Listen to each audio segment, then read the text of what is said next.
Hey everyone, and welcome back to Country Music Made Me. Thank you so much for joining us once again. If you haven't already, please be sure to check out our website, countrymusicmademe.com. There you can listen to all of our episodes and also sign up for our newsletter to receive exclusive content and also stay up to date on all of our upcoming guests. Just head over to countrymusicmademe.com and hit that subscribe button. You can also find us on any streaming platform. So if streaming is your thing, just head over to your favorite, search Country Music Made Me, and give us a follow there as well.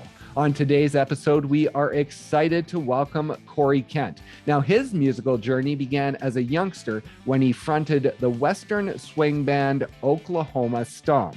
Now, after the band broke up, he decided to head to Nashville to chase a career in music. After about a year, he headed to Oklahoma State to earn his business degree, and once that was finished up, it was back to Nashville to continue the chase for a career in music.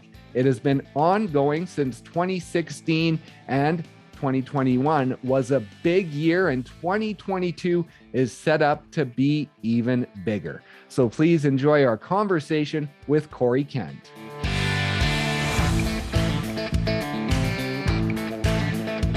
That's sort of the point, the age of 3, where you began to sing and you began to find your voice.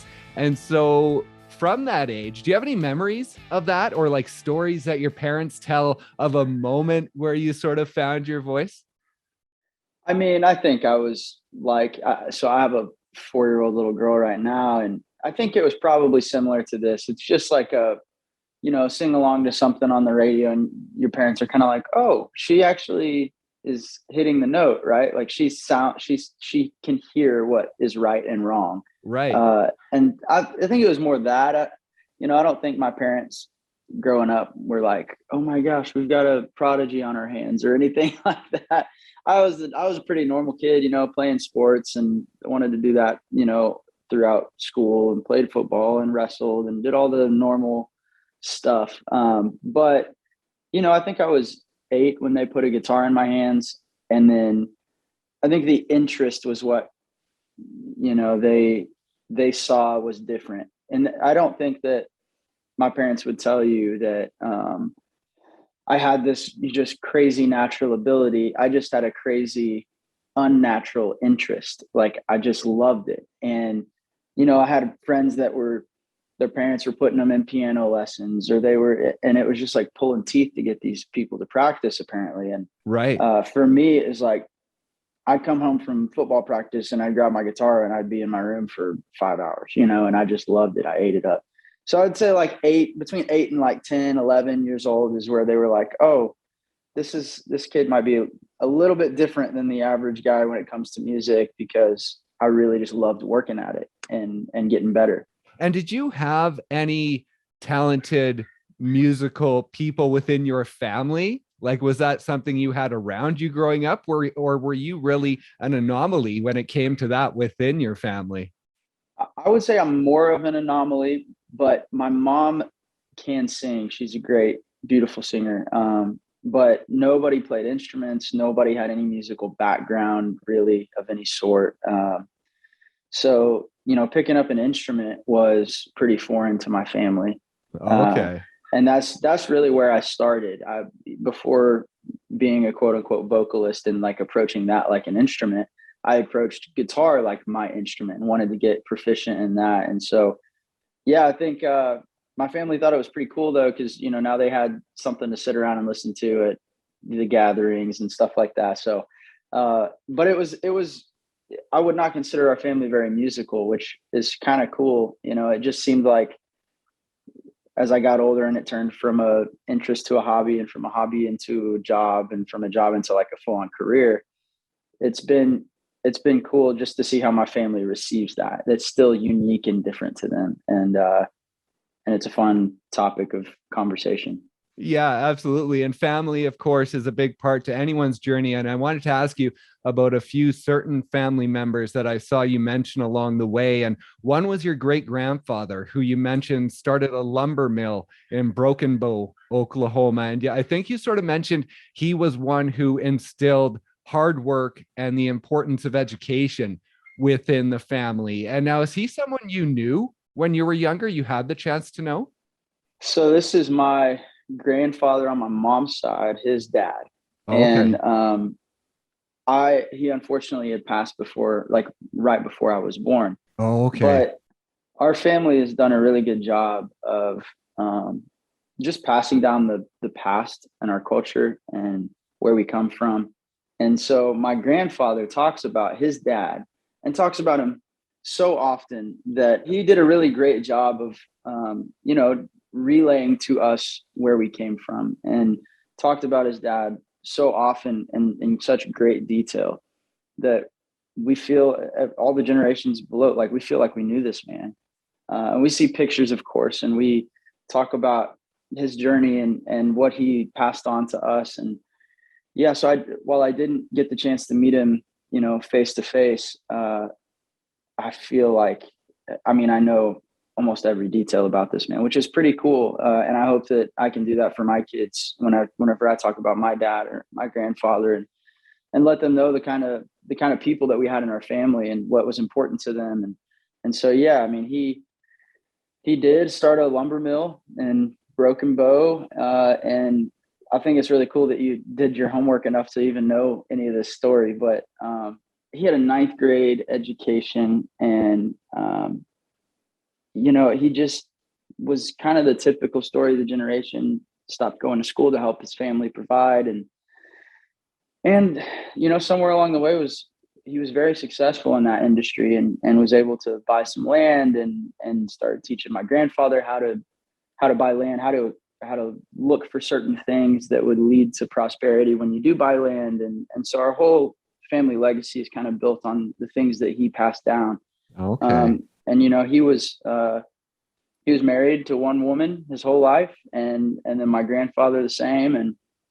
And so like that, showing that was possible, right? And seeing a firsthand example of that, and then a legacy of that has been pretty cool. And I mean, taught us, we all believe the same things, and so he's passed down faith. And it's just kind of cool to see like the patriarch of a family have lasting impact generations to come, and I hope I can be that for my family. So Right. And there was a piece of land I saw you mention. You showed a picture taking your girls to a piece of land, and you mentioned that it was an area that you cherished the most growing up. Now, is that a family farm or a family piece of land? yeah, it is. So my grandfather currently lives on that land, and they have thousands and thousands of acres in Broken Bow. Oh, okay. And so, but the homestead is particularly the piece that we're so fond of. Just it's where my mom was born and raised. Oh, wow. And so same house, same property, same pond, same entrance, all, it's just nostalgic, but it's pretty cool because it's like living legend, right?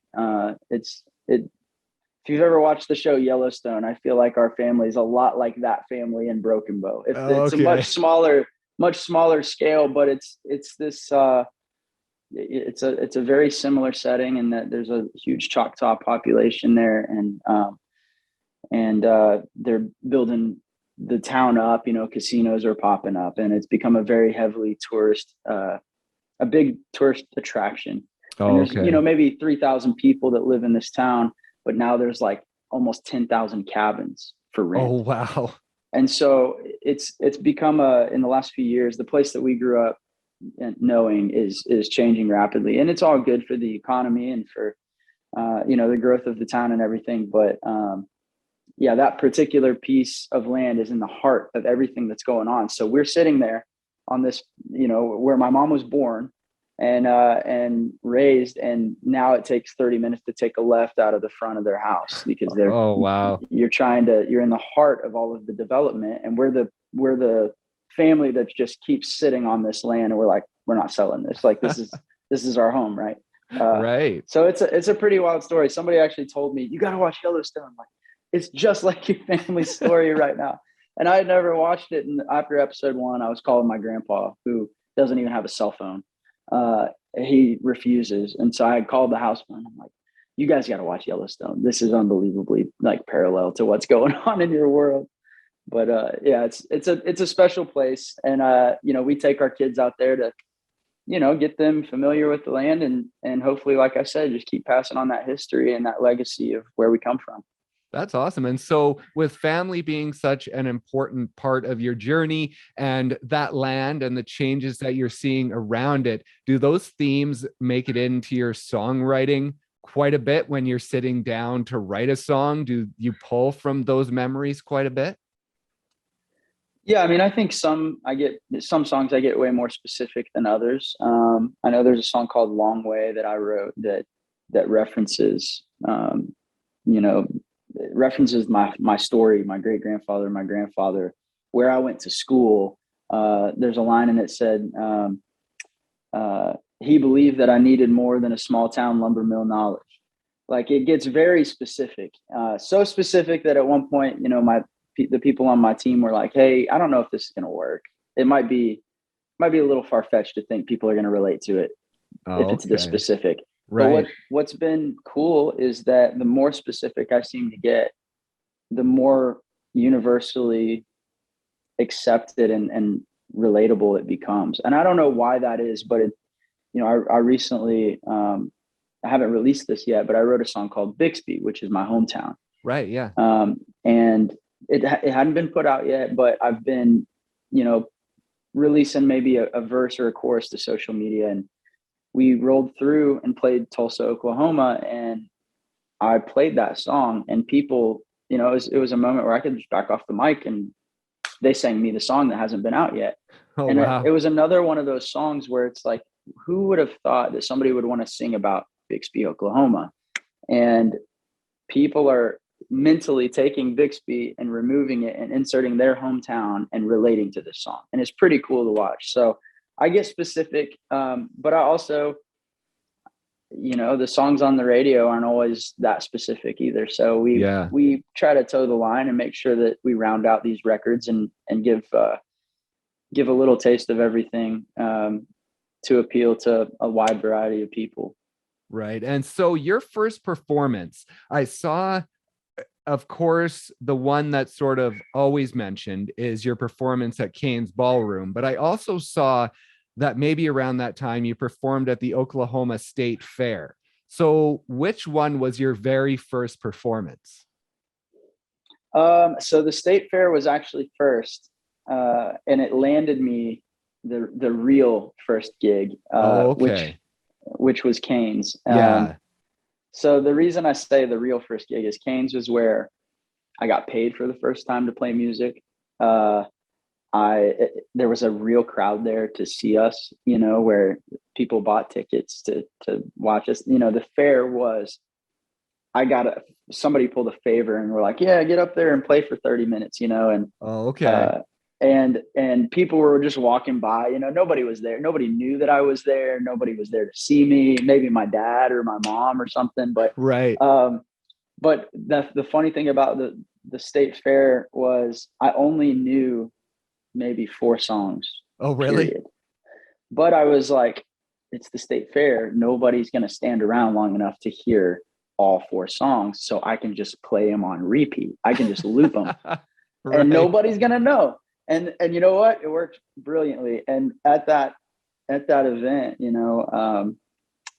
somebody heard me and ended up connecting me with the group that kind of helped me get that Cain's show. So it was kind of a full circle thing. But yeah, I mean, at the time I was the kind of kid, like, I didn't care about music theory.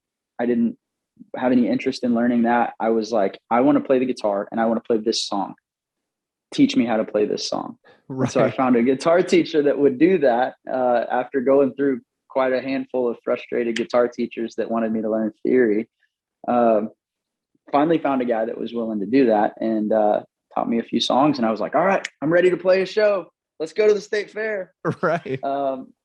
Which is hilarious in hindsight. But I look back and I was like, man, my oldest kid is a few years away from being 8. And I would just be really impressed if they had the will or the desire to go out there and just like play and sing, even if nobody cared. Like, I think looking back, I didn't realize at the time, but it's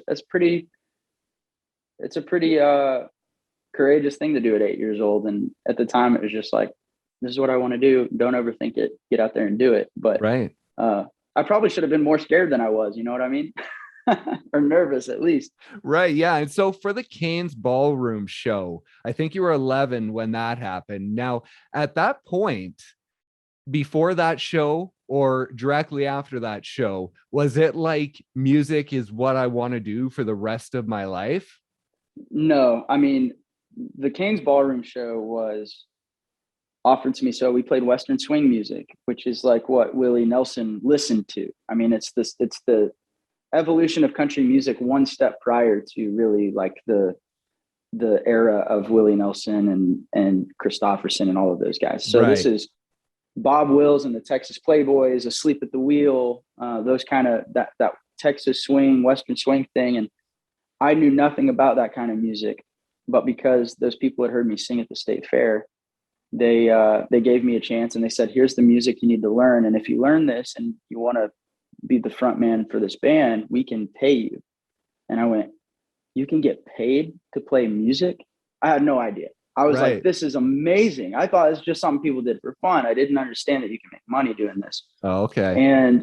And so I didn't, to be honest with you, at the beginning of that, I didn't even care what kind of music I was playing. I was like, wow, I get to get on a stage and sing and they're going to hand me money after I get done. If I don't mess up, maybe they'll pay me. And so that moment was just so magical. But what ended up happening is for 5 straight years after that, that band toured and opened for the Oak Ridge Boys and Roy Clark and John Conley and all of these like heritage country acts. And I just got thousands of hours of stage time. No, I didn't know that this is what I wanted to do at this point. Okay. But the moment that I did know that it's what I wanted to do, the band was breaking up. Some of these members were going to college. I was the youngest in the band. So that would put me at about 16 when the band broke up. Right. You know, I'd given 5 years of my 16 years of life to this band, and now it was done.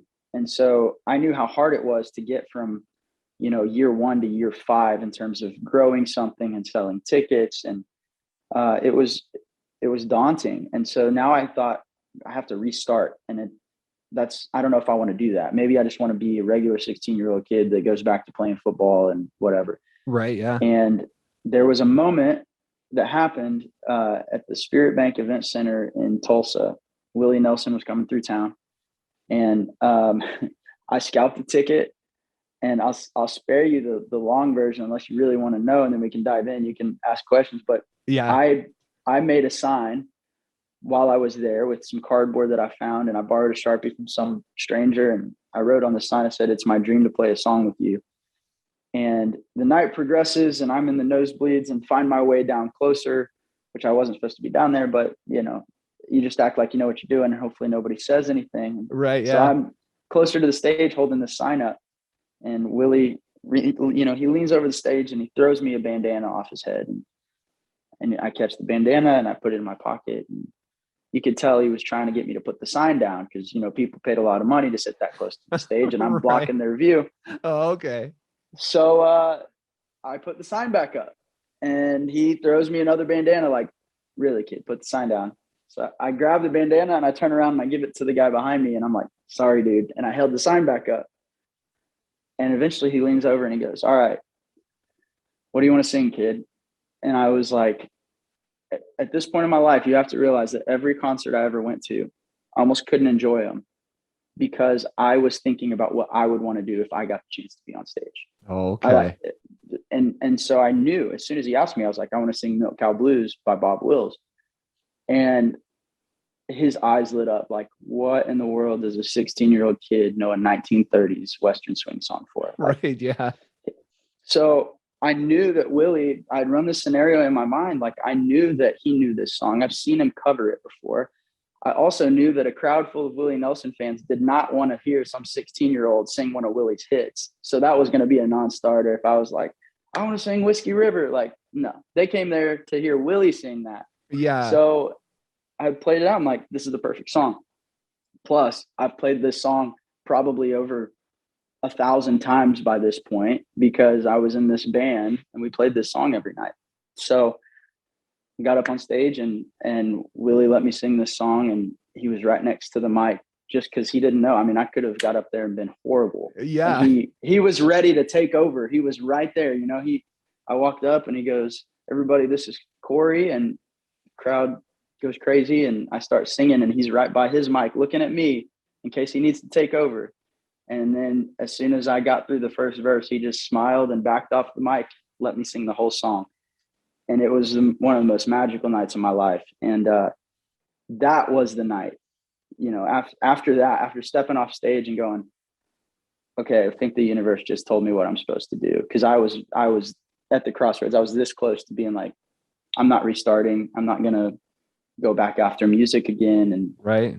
And that was the fire that got lit that has never burned out. And it happened on that night. So what was it about that moment? Because like you say, when the band was breaking up, it was sort of like the thought of the grind of having to build this thing up yet again, and the work it's going to take over 5 years to build this up. But then you get on stage, and just that rush that goes through you makes you want to kickstart it again. So that rush that you felt on stage, that was strong enough to sort of overpower the thought of the work it was going to take to kick this thing again. Yeah, I think that it's probably irrational, but yeah, I mean, it was like, it's like, the best thing I can relate it to is like you play 17 holes of golf and you suck the whole time. And then on the 18th hole, on your last shot, you hit that one good shot and you're like, oh, okay, I got to come back. I got to, right. You know, and I'm not much of a golfer, trust me, but I've had that feeling before where I've played horrible the whole round, hit one good shot, and it kept me coming back. And that's what this was really. It was like, you're talking yourself out of, you know, it's a lot of work. It's hard. It's, you know, there's not a huge payoff. The odds are I'm not going to be one of the, you know, 1 in a million that makes it. So why would I waste time? And then you have that moment where it's like, but I'm on stage with Willie Nelson, and nobody else in this 10,000 people are on stage with Willie Nelson, you know, and right. Yeah. Maybe I can beat the odds. And it just relit like the hope and the dreamer in me that was like, somebody has to beat the odds. Why not me? And right. That was really like the turning point. And that was the mentality shift that happened that night of, you know, it went from maybe I could to like, I absolutely can do this. It's just going to be really tough. But now I'm in. The universe just told me, like God himself could have put Willie Nelson right there and said, you're supposed to do this. And it would have spoke just as loud as what happened. Right. Like it just was so obvious that this is what I was supposed to do. And like you said, 5 years to that point of that band. And I look at it now and I'm like, man, and then another 10 years after that Willie Nelson moment. And here we are. Like it's taken a long time. And I've been in the music industry for a long time, but it's still somehow worth it. It really is. Like the highs are worth the lows every time. Right. And I even somehow weirdly love the stuff that sucks about the music industry. Like we load in our own gear and put it in the trailer and drive for hours on end and then unload it just to play 60 minutes of music. And I even love all the in-betweens that don't make any sense to love just because I enjoy that moment on stage so much. Right. And now the moment after Willie, you decide to move to Nashville. So at 17, you pack up, you move 9-10 hours away from home to Nashville by yourself, not knowing anyone. So at that point in your life, were you a confident person enough to go there and say, I know I have no idea what I'm doing, but I'm confident that if I just put my life into this, that I'm going to make it happen? Yeah. I mean, I don't even know if I thought that far ahead, really. Right. Like, kind of ignorance was bliss at that stage of my life, really. Like I drove out to Nashville and didn't even know where I was staying night one. And so really? I got pretty tired on the drive. It's almost 10 hours from where I lived. And I was like maybe 45 minutes outside of Nashville and got so tired that I was like dozing off. And so I was like, I need to pull over. And I was kind of worried because right before I left, so my dad's an attorney. And so he kind of said something, I don't even know if he'd remember saying this, but joked about like, you're going to Nashville. Don't be one of those guys that gets arrested for sleeping in his truck. And I was like, wait, is that illegal? Like, crap, I was planning on doing that. Right. And now maybe I'm going to get arrested. So I'm paranoid about going to be night one in Nashville and get arrested and have to, my dreams will be ruined. And so I pull over and I found a hotel parking lot. So I'm like, well lit, people are coming and going at all hours of the night. It's not weird for a car to be parked there overnight. I'll park here. And I parked and went to sleep, and it was freezing cold. And I woke up the next morning. I had a sleeping bag, but I was freezing. And I woke up the next morning and there was frost on the windshield. Like you could see snowflakes frosted onto the windshield. Oh, wow. And I'm like, man, this is miserably cold. And I wake up and I'm like, I wonder if I got a ticket. So I raise my seat up and I look over, and to the left of me is another guy sleeping in his car. And I was like, welcome to Nashville. This is the dream, It was awesome. But I don't think that I thought too far ahead in those moments of like, I'm going to go out here and I'm going to be XYZ. I just knew that it's what I wanted to do. And I knew I would never do it by staying in Tulsa, Oklahoma and Bixby at the time. And so it was just the next logical step of like, this is in here. Like, this is what I want to do. And I'll never know if I don't try. So I'm just going to get out there. But I have always been pretty driven and focused. And that came into play more so when things weren't going my way. I would say like from the beginning, it was kind of like ignorance is bliss. Let's give it a shot. And then when things got tough, having a vision of like reminding myself, why am I doing this? What do I really want? Why am I going to keep working towards it? That's when that kind of confidence that you're talking about came into play. Right. And so after a year or two in Nashville, you went off to college at Oklahoma State. Now, what was the mindset within that? What were those first year or two like in Nashville? Were you going to college because nothing was working in Nashville? Or did you just think, I need the education because that's what's been instilled in me and I want to have that education. And then once I'm done that, then I can come back and continue this journey? Yeah. So 2 answers to that question. The first one is, like I said, my dad is an attorney. And at that point in my life, like music was not anywhere close to paying the bills. Right. Like I wasn't going to be able to support myself with music at that moment. And, he kind of equated success with you go to school, you get a degree, you get a job, you have some stability, and then you can do what you want, for fun in your spare time. Right. And so that was the mentality that was kind of like preached to me a little bit. While they were still supportive of me chasing dreams, they were also trying to be realistic and like, hey, if this doesn't work, you need something to provide for yourself. And right. So my folks were like, hey, we want you to go to school. And I was like, I don't want to go to school. I want to write songs and I want to live in Nashville. And they were like, well, we will help you go to school. And that was where like my logic set in of, okay, I think I would be kind of dumb to turn down the opportunity to go get an education at a discounted rate. You know what I mean? Like, right. Yeah. A good deal is a good deal. And they just happened to be helping me, right, make my way through school. And so a year after being in Nashville, I packed up and went back to Oklahoma State. And that was what got me there. But then a couple of years, well, really my freshman year, I'm sitting in entomology, which is like bug class. I'm learning about bugs. I'm in the business school. I don't know why they make you take this class. It's probably just to make people quit college, just just weed people out, Yeah. So I'm taking a class about bugs in this huge auditorium, and I'm just like, what am I doing here? And Oklahoma State has always been really good about connecting people. So they connected me with the dean of the school because they knew that I was playing music. I was touring with my band every weekend. I was starting to miss some class. Things were getting kind of busy, but they have a great music alumni at Oklahoma State. Oh, okay. They've got Garth Brooks. They've got a guy named Tim Dubois who wrote number ones, put together groups like Restless Heart, started Arista Records. I mean, just And then you've got Scott Hendricks, who is currently helping run Warner Brothers and produces Blake Shelton and Dan and Shay. There's a great, small but mighty music history at this school. And so they connected me with the dean of the school, or with the president of the university rather. And they said, we want to help you graduate as a cowboy while pursuing your dreams of music. And so we're going to put you with a new advisor. We're going to help you kind of tailor this to what you need.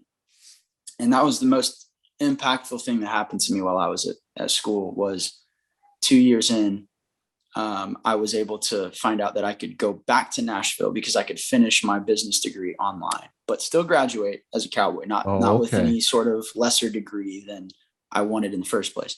Right. So that was big. And in the middle of that, I'm touring all the time. I'm still taking online classes everywhere. I think at one point I had taken a test in like 12 different states because I was touring. Oh, really? And I'm like burning out, really. And there was one guy that I could always reach out to, and it was Garth Brooks. And I had been connected to Garth just because we both lived in Oklahoma. And basically anytime I needed a pep talk, and I was like, what am I doing here? I don't want to learn about bugs. I don't want to be taking tests while I'm on the road playing music. What am I doing? And the one thing that he said to me that always kept me in school was, number one, you can't write songs that people can relate to if you don't live a life that relates to people. Like, the life that you live and these years that you spend in college are going to be the ammunition for the good songs that people will care about. Right. And he's like, if you just want to be a songwriter for the sake of being a songwriter, and you just want to get famous because you want to get famous, that's all well and good. Like, people do that and they might succeed at that. But I'm telling you, if you want to write songs that people care about, you have to live a real life. So don't rush into this. And I was like, I mean, it's Garth Brooks. How do you argue with that? And then the second thing that he would always say, and he'd always sign off with it, and I had it framed in my room. He would email it to me. And, before he'd sign off, he'd say, all right, partner, go kick college's ass, Garth. And I'd be like, all right, I'm going to kick college's ass. I'm just going to get through this and get back to my dream. But those were the two factors that kept me in school, really, was the opportunity to go. And then, somebody, OSU and Garth Brooks, just encouraging me and allowing me, enabling me to do both. And I think it's pretty cool that I got to go to school in an era where it's possible to do both. 25 years ago, you probably would have had to choose. There was no online option to finish your degree. And so it's music or education, which one you want. And thankfully we live in an age where you can do both. And so I did both. You graduated in 2016. Now, there's a lot to talk about between that and 2020, but because of time, let's skip ahead to 2020. You're building your career. You've released an album, a couple of EPs, and the world shuts down. Yeah. Now, where were you at mentally within that time? Were you secure enough within what you had built since 2016 to know you were going to be okay? Or was there a lot of doubt that was going through your mind throughout 2020? Oh, man. No, I was not in a place where I felt secure in music. So late 2019, early 2020, I had moved from Nashville to Texas, to Dallas. And the reason was, one, I had lost my writing contract in Nashville. I was writing for Warner Chappell. There was some changeover in staff. My person that signed me left, and the writing was on the wall that I wasn't going to be there much longer. And so I lost my contract to write, which was my salary. Right. So the only thing keeping me in Nashville really was that writing contract. And we had baby number one while we were living in Nashville. Ended up deciding to move back to Texas just for family purposes. It was best for our family, and this is what we wanted. We wanted to raise our kids around grandparents, uncles, cousins. And so I felt like I was shooting my music career in the foot, but I knew I was doing what was right for my family. And so we get here, and a few months later, the world shuts down. And I'm like, oh no, the only way that I had to provide for my family in that moment was live music, and that was taken away. And fortunately, on my transition out, I signed with Combustion, who is a publisher in Nashville. And I told them, hey guys, I'm going to live in Texas. And I know that it probably looks like I'm not committed to be the songwriter that you need me to be, but I will work harder than anybody. Like, I need this to provide for my family. Right. I'll fly out here every week if I have to. And I did for a while. I flew out every single week on my own dime to make the thing work. And we got here, and like I said, world shut down. I ended up having to take another job, which was the most painfully humbling thing that I've ever had to do, because like you said, like I told you, I mean, it was my goal to never have to do that, but the world changed, and I ended up going to work for a pavement company. My wife's family, they have a pavement company here in Dallas, and go figure, Italian immigrants in the paving world. But I ended up learning how to estimate pavement, look at a bunch of blueprints, do a bunch of math, and get to go look in the field and try to figure out what everything cost was my job. And then I go, but that was the hardest part, just career wise, of my life, because I didn't know if live music was ever coming back. It seemed like if anything was going to go away forever, it was going to be large gatherings and live events, right? Because it just, that's what the world looked like.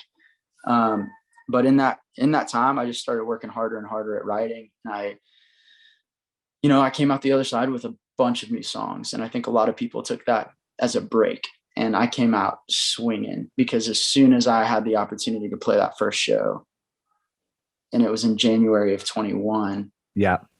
I mean, it was, I don't care how much money I lose. I don't care how much of a long shot this is. I'm just so thankful to be playing music again. That we're gonna find a way to make this work. And that's kind of exactly what happened. But it was not a secure time in life, and it was the most hectic career time that I've ever had. Right. And now, coming out of the lows of 2020, like you say, 2021, your first show was in January with Flatland Calvary. And then throughout the year, you're playing with Parker McCollum, Randy Rogers, Aaron Watson, Kolby Cooper, Cody Johnson, Ian Munsick, like all these amazing performers. You're playing amazing venues. I think you had just over 100 shows throughout the year. So coming off 2020, and then at the end of 2021, was it just like a complete opposite feeling that you had? I mean, we went from the most doom and gloom looking scenario in my whole career, and within a year, we had turned it into the most massive year we've ever had. And the most shows we've ever played.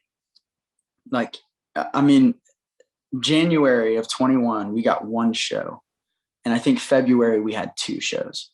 And if you would have told me that we were going to play more shows than we've ever played in a year, that year, after the first 2 months had already gone by, would have been like, no way. And if you would have told me that you're going to release music and people are going to show up and sing along, and you're going to play everywhere from Madison, Wisconsin to Florida to Houston and everywhere in between, no chance. There were a lot of other years that I would have believed that could have happened, not this year. And I mean, it was just the craziest, most dynamic roller coaster year I've ever had. And, I say that, and then here we are in 2022, and things have gotten even crazier and more unexpected, but in a good way. And 21 was like, lots of ups and downs, and 22 has been like this. Yeah. Coming into 2022, you had the album at the end of 2021. And now coming into this year, you've released a new single, but it's not from the album. Now, what was the thought with that, and not continuing with releases from the album, but going with something different? Well, the thought process for our crew has always been, we kind of have made a living off of doing what other people won't do. And we have the luxury of, we're in the formative stages, like we were in the infancy of my career, really. Even though I've been at it for a long time, like last year was really year one, in my opinion. Right. Yeah. And we have the luxury of, we can do things and take chances. And if we miss, nobody really cares that we missed. If Kenny Chesney misses, everybody's going to be talking about it. You know, if he puts out a record that tanks, we're all going to be like, what happened to Kenny? Right. If Yeah. I put out a record that tanks, nobody knows. So I was like, the industry will tell you never should put out a record in between Christmas and New Year's ever. That's like the kiss of death. Nobody does that for a reason. Yeah. And I was looking at my team and I was like, sounds like nobody else is putting out a record between Christmas and New Year's. We should put out our record. And, my team was really supportive of that. And I don't even know, it might not have even been my original idea. I think maybe one of my team members was like, hey, we should think about this. It could be dumb. And then I was like, you know what? I love that, And so we tried it, and to our surprise, it worked. And there weren't a lot of records put out, and it gave ours a lot of spotlight, and people started embracing that record. And then normally you would let that ride out for a while, right? You want to ride the momentum of something, and you don't want to put out something too soon that'll take the focus away from that. And I think 6 months is a pretty reasonable time after you put out a record to not put anything out. 6 months is pretty early to put something out. You definitely don't put anything 3 months after. You don't do that. And that's why we did that, is because that's not what you're supposed to do. And we've had pretty good luck doing the opposite of what people tell us to do. So we were like, man, the record's doing really well. It's still moving up. Like, maybe we should throw something else out there and let it all move up together. And so we put out Wild as Her. And we thought it would do well, but we did not know that it would do this well. I mean, this song is like life-changing, and it's trajectory of everything, which has been amazing. But the thought process was, if people tell us not to do it, we're probably going to do it. And now with the success that you've seen, I saw that you basically have gone from less than 100,000 monthly listeners on Spotify a year ago now to over 1 million listeners on Spotify. Now within that, it's amazing. But like you said, you put out the album at a time when people don't put out albums because, there's not a lot of eyeballs necessarily. So if it tanks, it doesn't matter. But now with that many listeners, that many ears, do you now have to start thinking more about what people are going to think in the future because you have so many people there? I mean, there's definitely, a little more pressure to recreate the magic, right? But the brilliant part about the way that this team that I've assembled has approached all of this is while it has been kind of like, it has this rock and roll spirit in the way that we're approaching things of like, forget the status quo. We're doing whatever we want. Right. While that has done well for us, we've also been pretty methodical in the sense of the songs that we're going to release and what order we're going to release them. So we knew Wild as Her was next, but we also had at least 5 other songs that we felt like were better, that it wasn't the right time to release them. That wasn't next. Wild as Her was next. And so, while I do feel there's more pressure to, deliver now because there are more people watching, I'm not creating new music from a place of like, I got to figure out how to recreate this. Right. I'm creating from a place of abundance because I know that we already have the next 5 to 10 songs mapped out. And we don't know if it is the rock and roll spirit also comes with like, we're flying by the seat of our pants here, where, I mean, if I'm being honest with you, 4 weeks before we released Wild as Her, we had not made our mind up that we were going to release anything. And we were just like, you know what? It feels like it's time to move. Let's go. Boom. And so while I have the next 10 songs mapped out, I don't know how they're going to release. I don't know if we're going to release a single or if we're going to release 6 songs together or if we're going to release a whole record next. I don't know. We kind of let the environment tell us what we should do.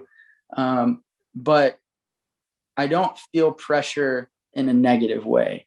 It's like, now we're at the starting line. Now we're playing with the big boys, now we've got record labels, making offers. Now we've got songs that are streaming with Morgan Wallen and Cody Johnson and all those guys. Okay. Now we're in the ball game for real. And now we get to release what we think is our best and see how we stack up against the best. So it's a pretty fun moment. And I think that we're ready for it. And a year ago or even 6 months ago, I'm not sure that I would have said we're ready for it, but it's pretty cool the way it's all unfolding.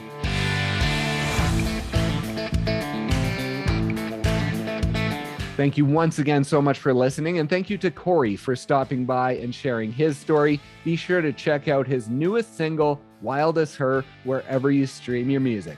Please also be sure to check out our website at countrymusicmademe.com. There you can listen to all of our episodes and also sign up for our newsletter to receive exclusive content and also stay up to date on all of our upcoming guests. Just head over to countrymusicmademe.com and hit that subscribe button. You can also find us on any streaming platform, so if streaming is your thing, just head over to your favorite, search Country Music Made Me, and give us a follow there as well. Thank you once again so much for listening, and we'll see you next time on Country Music Made Me.